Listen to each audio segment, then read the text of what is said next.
It is the war of the whole civilized world against Russian fascism and tyranny.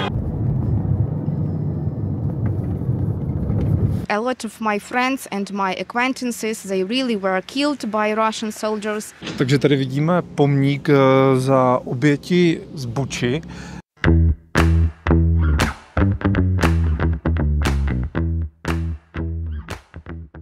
Dobré ráno všem, nebo jako, ať to sledujete kdykoliv. Já jsem teď druhý den v Kyjevě. Vlastně včera jsem to nestihl ani nějak pořádně uvést, takže to budu muset dotočit později, protože to bylo včera hrozně rychlý, ale zažil jsem toho hrozně moc. Ještě jednou děkuji Adamovi Siberovi za to, že mi Kyjev ukázal. Dneska už to bude spíš o tom, že se vypravím na vlastní pěst a úplně jako první mířím na demonstraci, která je za propuštění válečných zajatců, kdy rodiny lidí, kteří jsou v zajetí Ruska, demonstrují za to, aby byli propuštěni, tak uvidíme, jaké to bude. Rád bych tam i některé lidi vyspovídal. A potom, po tady téhle demonstraci, bych chtěl navštívit dvě města, která určitě znáte, a to je Buča a Hostomel. Ono to je vlastně předměstí Kyjeva.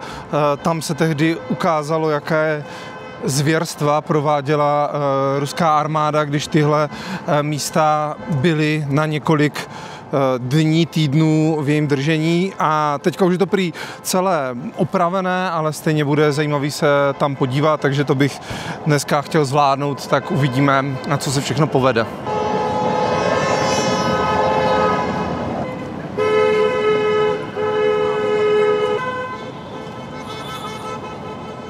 Takže tady vidíme už lidi, kteří demonstrují za to, aby se propustili zejména vojáci z azovské brigády, kteří jsou zajetí Ruska. Měli by to být jejich rodinní příslušníci a kolem jezdí auta, která troubí vlastně a vyjadřují tak souhlas s tím, za co ti lidé protestují. So, hello. Can you tell us please your name and what is this event basically?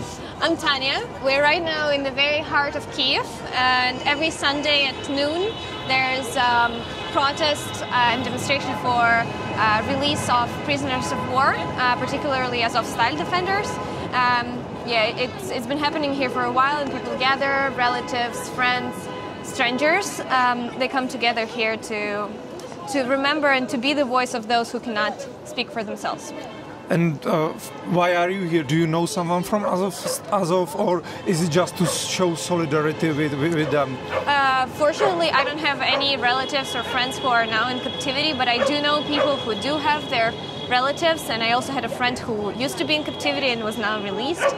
So yeah, it's my people. So even if I don't know anyone personally, I still stand with them. There are many reasons why people stand here. First of all, it's obviously to remind everyone that there are still people, defenders, heroes that are there, that are in captivity, being tortured every day, just to remind everyone in the world and ourselves as well. And second of all, I come here also to support those who are waiting for their relatives, who are waiting for the family, who are waiting for the friends from the captivity. So I want to support them as well and show that I care, and I also remember, and I also want them out.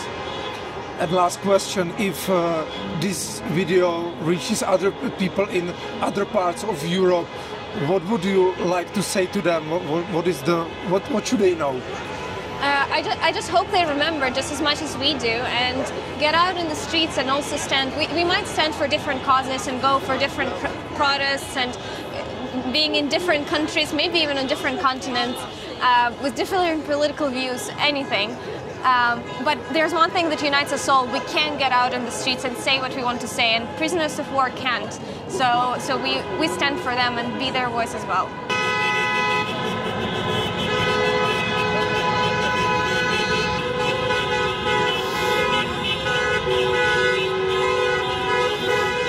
My name is Denis. We are still here to try to message to the world Europe will say that our soldiers, Syrians, stay in the captivity and they should to be free. So this one says that captivity is killed.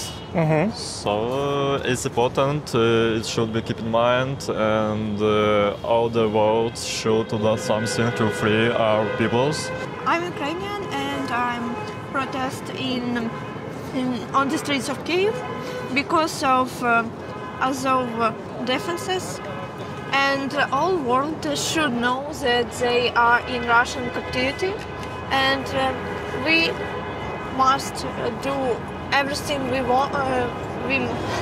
can to free them as soon as possible. So please remember them and try do whatever you can so they will be free.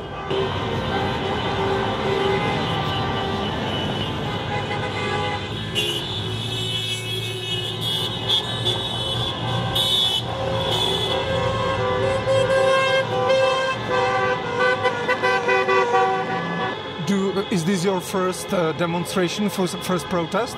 Yes, for me personally, this is the first. And why did you decide to come here today, not before? Just is it too long? Are they too long in the captivity, or what is the reason? Yes, first of all, they are very long in captivity. Actually, almost 3 years now. Almost 1,000 fighters. 1,000 fighters. 1,000 soldiers are in captivity. Yes, as all fighters, which were one of the most patriotic and are the most patriotic soldiers. And personally, for me, I take part in this event in order to be a part of those people who help Ukraine, Ukrainian freedom fight effort. I would like to say to the rest of the world that please pay attention to Ukraine and remember that this war is not just the war of Ukraine. It is the war of the whole civilized world against Russian fascism and tyranny. Because if Russia overpowers Ukraine, every single dictator in the world would feel free to act any way he wants. And this will result in the Third World War. Okay, please tell us your name and maybe a little bit of your background, because you said that you are not Ukrainian, so why are you here? I'm not Ukrainian, I'm a Belarusian, and my name is Arina. I live in Ukraine last 4 years because of political problems in my country. I'm actually an extremist in my country, so I'm here. I'm in exile now. But maybe you heard that Russian troops came to Ukraine from territory of my country. Yeah, from Belarus. So that's a big problem, that's a big trauma for us, because I think that we are occupied by Russia also, by the Russian government, but it can't be so easy to see. And in my country we have more than 1,000 of political prisoners and a lot of repressions every day. But I'm here, and my friends from Belarus, they are also fighting. They're serving in Ukrainian units, in international legions, in special Belarusian units, and they're also fighting for Ukrainian freedom. And I'm here to support them. 2 of them now in the capture for 2 years maybe or more. Yeah, 2.5 years. Those people were not released yet, so it's more about showing to the people around the world that still there is the problem, and world should know. That's a question. I'm not sure that that's for people around the world. I think that is more for people who live here in their simple life.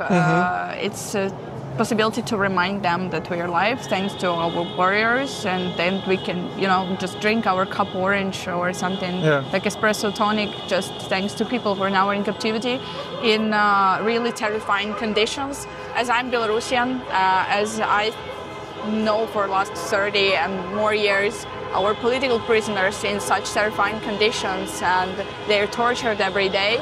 They pressed every day, and I can't imagine conditions in Russian captivity. It's terrifying. And also, I'm as a journalist, I was in Ukrainian prisons for Russian soldiers, and their conditions are really well. I'm just it's just painful to know it. It's painful to compare, and I hope I'm not even sure what I hope for, just to do something.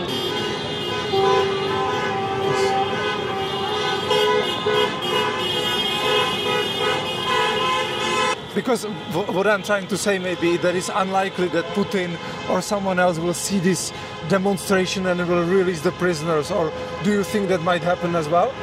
Maybe it will sound a little hateful, but Russia don't care at all. They murdered our defenders in captivity and murder even civilians. They do a lot of really bad stuff like raping, killing. So we don't think that it will help with communication to Russia. No, it's more for our defenders that for show them to their families that we care about them, about their families, and we will stand for them like they stand for us. Sergey, my name is Sergey. We're here, but our brother in Russian prisoner. And do you know, because if I understand correctly, it's mainly because to free Azov. Do you know anyone from Azov? Or? Yes, it's her brother. Her brother is in captivity. For how long? For how many days? 3 years. 3 years. And do you know, what are his conditions? If he's still alive or anything? Still alive. We know it's not. That's it. That's all. Já opouštím teďka demonstraci na podporu propuštění vězňů z azovské brigády. Jak jste viděli teďka na těch sestřizích, tak tam těch lidí postupně přibývalo. I teď po více než hodinu po začátku akce, tak tam pořád lidi jsou, auta jezdí, troubí, takže je vidět, že ten azovský pluk, brigáda, tak tady má velkou podporu a že lidé by si skutečně přáli jejich propuštění. Jsou tady bráni jako velcí hrdinové, kteří se nevzdali vlastně do poslední chvíle. A zase mi to ukazuje to, jak si Ukrajina váží svých hrdinů a nezapomíná na ně ani několik let po začátku té války. Jak jste viděli, tak jsou tam i ty osobní příběhy, přímo lidi, kteří znají někoho, kdo je ve vězení nebo znají někoho z rodiny, takže spousta Ukrajinců k tomu má i tu osobní vazbu a je to podle mě jeden z těch základních povahových rysů Ukrajinců, že nezapomínají na ty lidi, kteří Ukrajinu bránili zejména v těch prvních dnech a ze začátku války, kdy svět se chtěl na Ukrajinu vykašlat. Pamatujeme si takové ty řeči, jako že Ukrajina nevydrží ani pár hodin nebo dní, takže nemá smysl jim tam posílat zbraně. Tihle vojáci stáli oproti obrovské přesile a teď jsou v zajetí Bůh ví za jakých podmínek, takže myslím, že ani nám v České republice by to nemělo být jedno, protože chování se k válečným zajatcům nebo nějaké základní normy chování k válečným zajatcům podle mě patří k vyspělé společnosti, kam Česká republika určitě patří.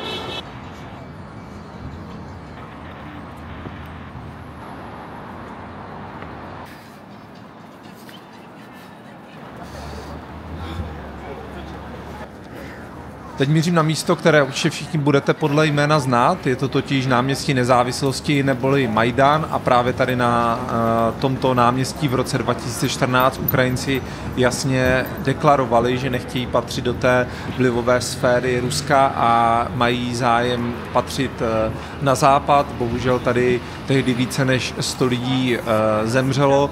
Dodnes je tam pietní místo, které taky za chvíli ukážu. Yes, my name is Zhenya. I'm from Kyiv. I was born here, and since 2022 year.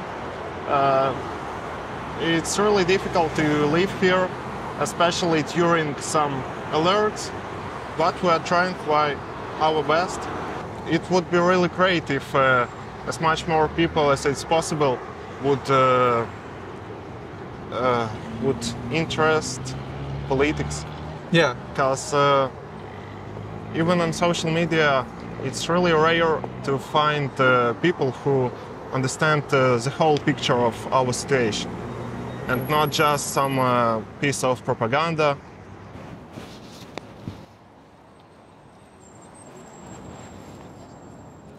So hello, can you tell us your name and what you are doing here with all the candies?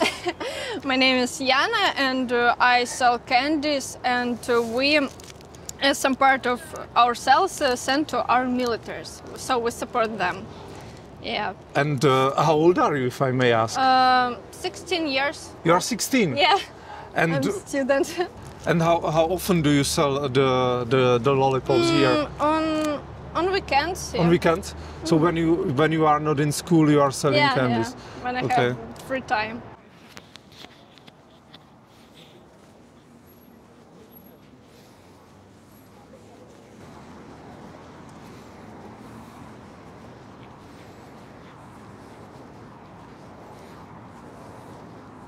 My name is Daria.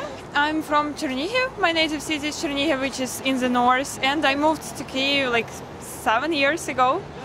Yeah. So what is it like to live in Kyiv during war?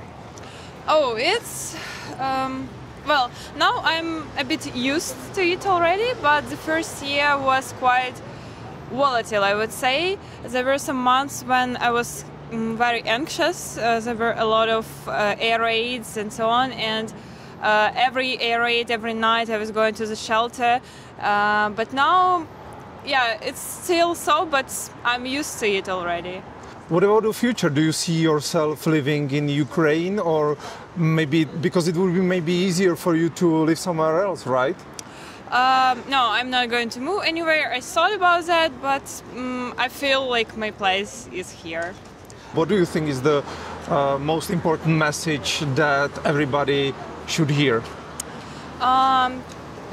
I would say that people should listen to Ukrainians, first of all, because recently I've been to Spain and I heard some thoughts of people who think that it's quite normal here already because they see it on TV and on some European news. But I guess they should listen to Ukrainians, what we try to message to other people, that it's still not over and it's not going to be over soon.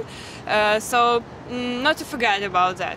Ono to podle těch záběrů, které jste doteď viděli, může vypadat, že vlastně ani v Kyjevě se nic hrozného neděje. Ale to není pravda. Za prvé teda Kyjev je obrovský, já jsem tady pokryl jenom jeho malou část. Za druhé je pravda, že za tu dobu, co ta válka už je a pokračuje, tak je Kyjev zabezpečený, takže občané jsou varováni, pokud se blíží nějaký útok a tak dále. Ale i tak samozřejmě tady může dojít neštěstí. A typickým příkladem je tady ta továrna, vedle které je potom kancelářská budova Artem. V té továrně se právě vyrábí některé součástky i pro armádu, takže Rusové už ji několikrát vybombardovali. Poprvé ji prý zasáhla jenom menší raketa, takže vznikl požár, který se podařilo vlastně uhasit, ale po druhé už to dostalo potom plný zásah, takže vlastně, jak vidíte teďka na těch obrázcích, tak opravdu ta budova je poničená, skla jsou vybité, vlastně úlomky zdí chybí a tak dále, nebo kusy zdí chybí a ani se to vlastně asi, jsem to pochopil, neopravuje, protože je jasné, že to je jeden z těch strategických cílů Ruska, takže by to možná nemělo smysl, protože je jasné, že by se na tuhle budovu zaměřili znovu, protože pro ně představuje nějaké potenciální, nebo nejen potenciální, ale potom reálné nebezpečí. Takže ani Kyjevu se samozřejmě to bombardování nevyhne, jen tím, že Kyjev obrovský, má přes 4 miliony obyvatel, opravdu obrovská plocha, tak je to víc rozprostřené, ale tohle je jasným důkazem toho, že ta válka tady probíhá.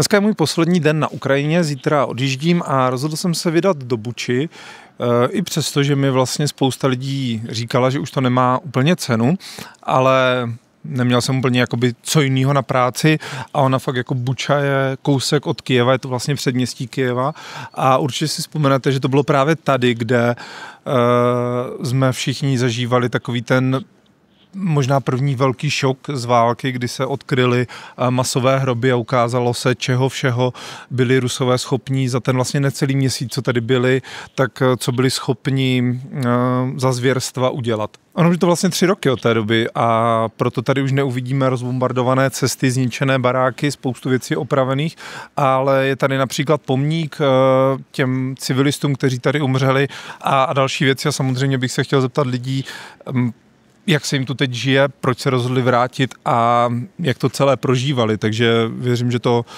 bude zajímavý, tak pojďme na to.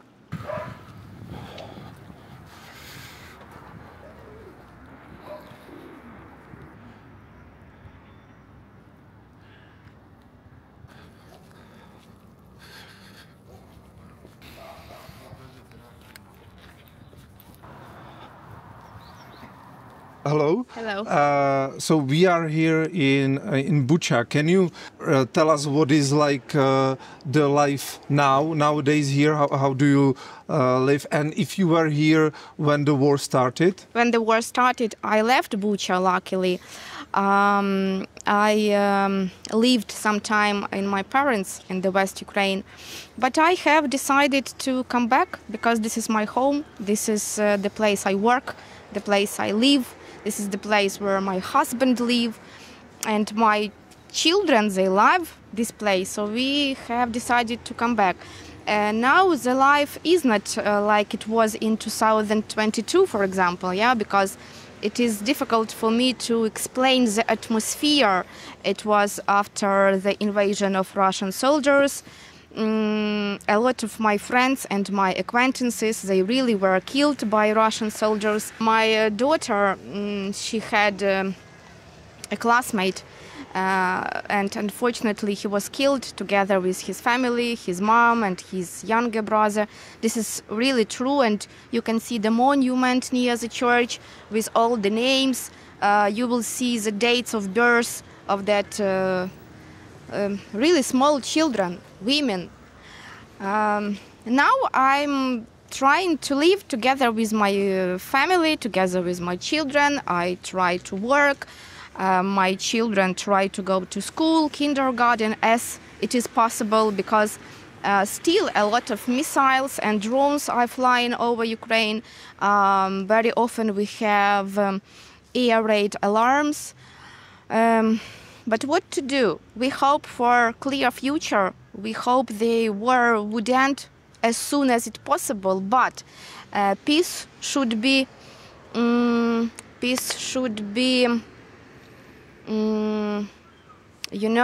not just to sign something. No, we want to have our independent country with our borders. Because why should we give something? This is our land. We have some laws, we have international laws. So I don't know why Russia have decided to sign some territories into their constitution. I don't understand why. I don't understand.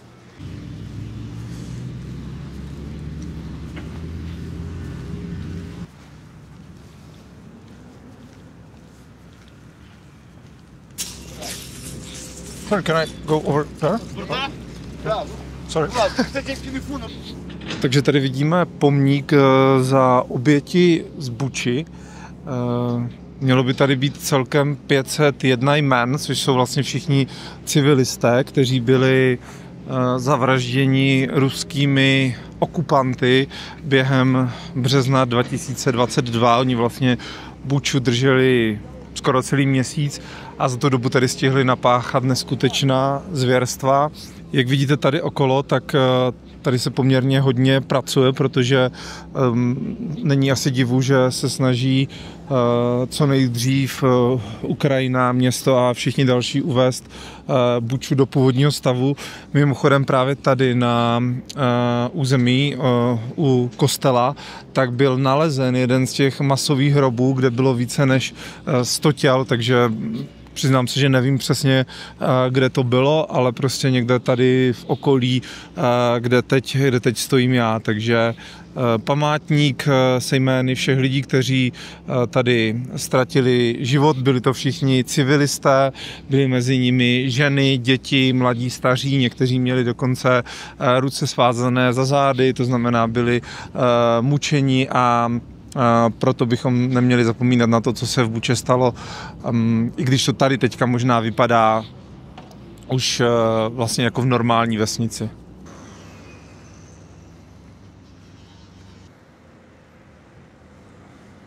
Sorry. Hi. Hello. Can you tell me your name, please? My name is Svetlana. I'm from Irpin, Kyiv region. Yeah, you are from Irpin, so like city next to Bucha, right? Yes. And you told me you were here the whole time, so even when the Russian army was occupying all the region, you were here? Not exactly here. I was near the Chernobyl, at the house of my father. Did you know what was happening here? Yes, I know, because when I came back, I have a lot of friends who was protecting European in Bucha with the gun in hands, and I spoke with them. I came to Irpin when it was closed for not military people, and was living with military guys cooking them food. And so I saw what was here, and it was awful. Can you just maybe describe what was it like? What did you see on the streets? How did it look like here? I'm not sure that I can. It was awful. I don't know how to describe it. It's probably too hard. Sorry. Everything was damaged. Was part of body on the street. House was damaged.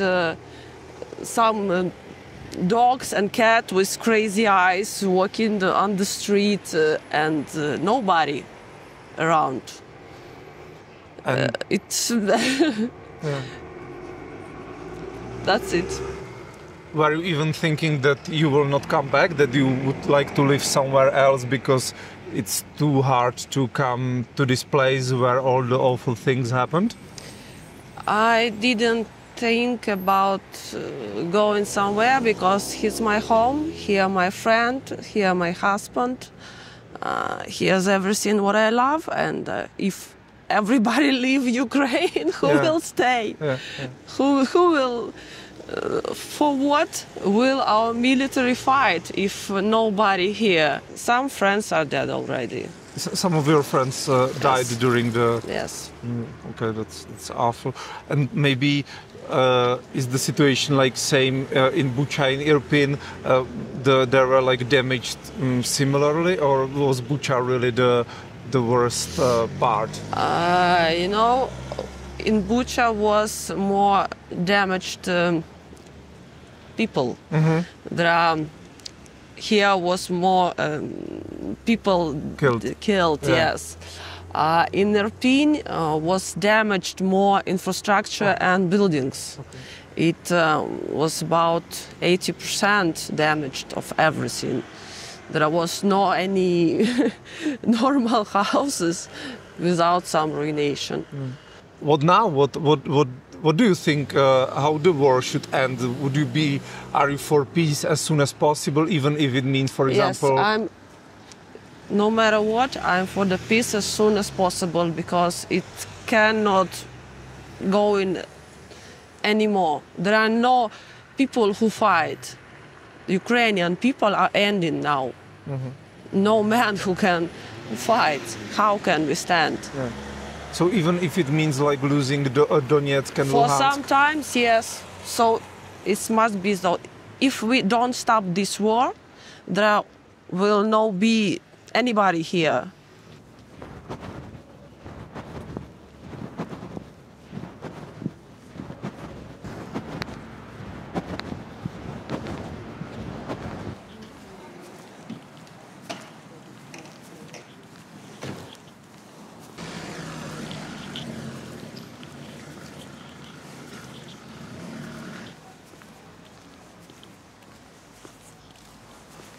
No a to je vlastně všechno. Já jsem natočil ještě takové oficiální rozloučení přímo v Kyjevě na nádraží, ale pak jsem byl upozorněn, že se tam nesmí natáčet, tak jsem se rozhodl, že ty záběry nepoužiju.